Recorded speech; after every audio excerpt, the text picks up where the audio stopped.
อันนี้มันทางขึ้นทางจากวัดแสนขึ้นเนาะมันจะมีทางเส้นหนึ่งนั้นอยู่ฝั่งนั้นจะลงไปห้าทางนำคานพ่อแม่พี่น้องบ้านเฮาแล้วก็มีทางเส้นหนึ่งนั้นจะลงไปหอดทางตลาดหมดเนี่ยหน้าที่มันจะได้ก็ขึ้นทางนี้โอ้ลงทางพุ่นโอ้เฮาแล้วมาขึ้นทางพุ่นลงทางพีบ่เป็นตามเนาะอันนี้ยามันอันนี้นักท่องเที่ยวมาแต่ต่างประเทศ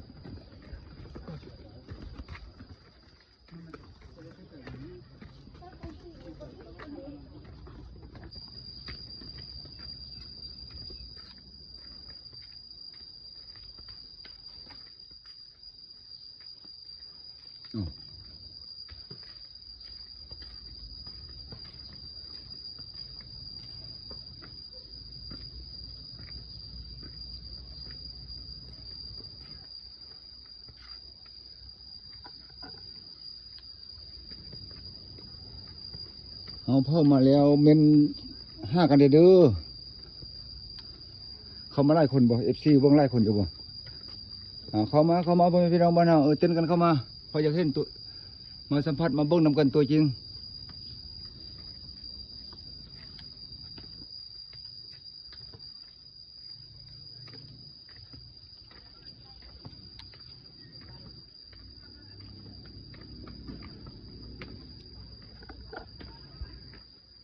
สบายดี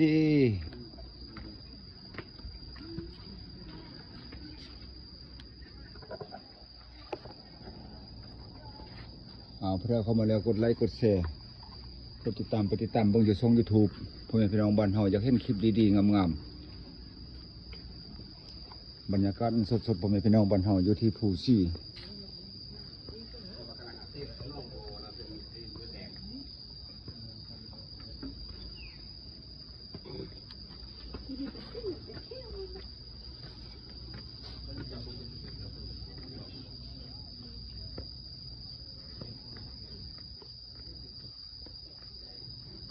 บรรยากาศนี่พ่อแม่พี่น้องบ้านเฮา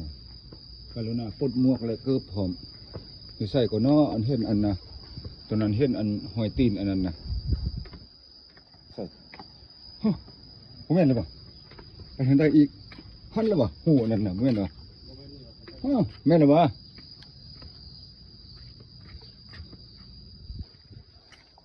ปลดหมวกปลดเกือบ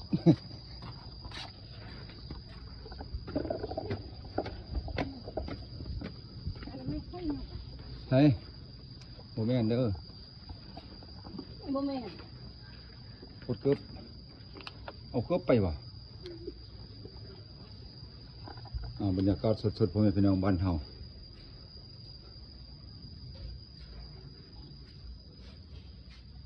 เฮ้ยอันนี้จะพาพี่น้องเด็กเข้าในหูถ้ำลองเบิ่งพอบรรยากาศสดๆมันจะเป็นอะไร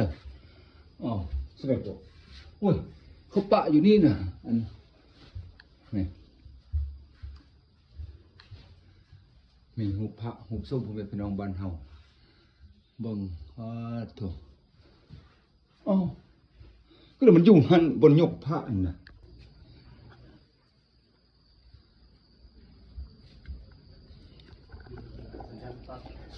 นี่พระไปเจอยกเบิ่งกันเด้อเข้าไปแล้ววิญญาณ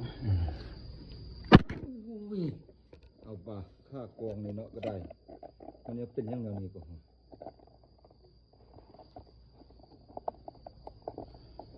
มันเป็นแต่มันพูดเหรอเวียนกูไป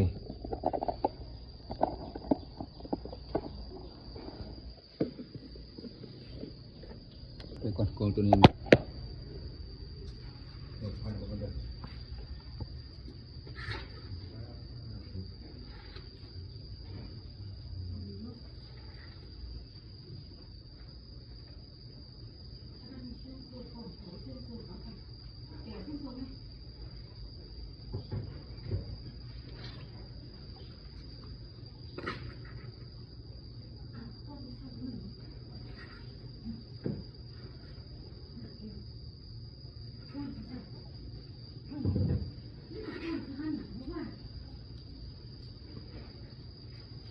พ่อแม่พี่น้องมันเบิ่งแล้วคักๆเริ่มมือกองคนจี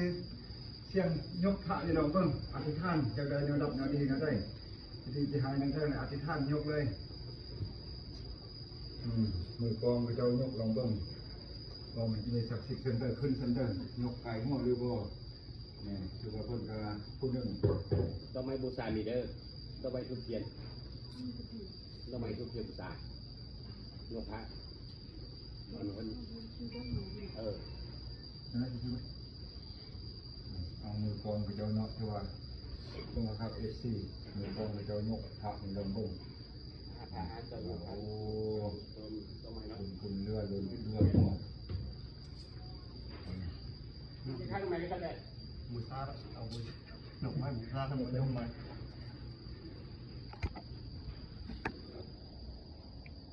เมื่อเสียงเมียนความจบความงามความเขี้ยวสุดงดงามภูผ้าป่าไม้อันนี้มันจอมภูซี่พ่อแม่พี่น้องบ้านเฮาจอมไปทางไหนต่อโอ้เมืองหลวงพระบางเจ้ายังสบายดีบ่หลายปีจึงได้มาพ่อดนละนอเฮาจึงได้มาผ่านอันนี้ภาพบรรยากาศสดๆพ่อแม่พี่น้องบ้านเฮาอยู่ที่จอมภูซี่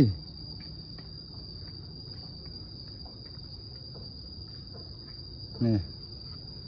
โอ้บ่ธรรมดาพ่อแม่พี่น้องบ้านเฮาเข้ามากดไลค์กดแชร์กันป่ะ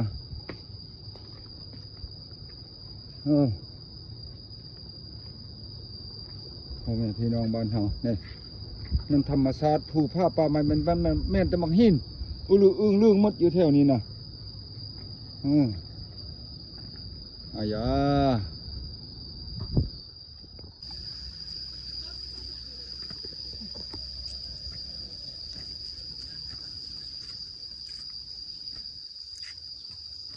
ไปดิ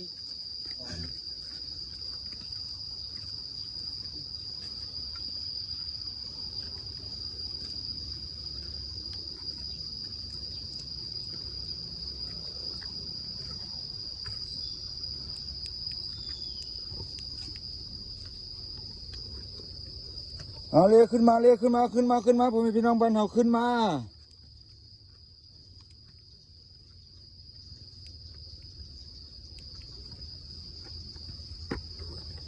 เอาขึ้นมาโอ้บ่ธรรมดาได้ผมมีพี่น้องบ้านเฮาเนาะขึ้นภูซี่นี่